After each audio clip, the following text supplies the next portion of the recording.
Dollar kursi haqida shoshilinch ma'lumot e'lon qilindi.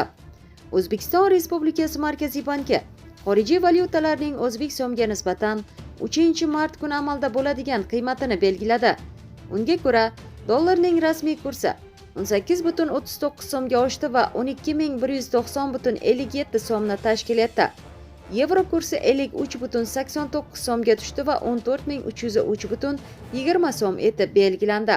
Rossiya rubli 0,03 so'mga oshdi va 157,48 so'mni tashkil etdi. Xitoy yuani esa 3,62 so'mga pasaydi.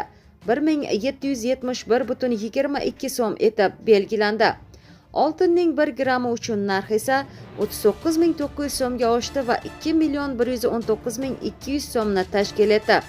Eslatib o'tamiz, Markaziy bank mazkur valyutalarni ushbu qiymatda sotish yoki sotib olish majburiyatini olmaydi. Dollar haqidagi eng so'nggi va muhim ma'lumotlardan doimiy xabardor bo'lmoqchimisiz? Albatta kanallarimizga obuna bo'lishni va bizni doimiy davomli kuzatishni unutmang.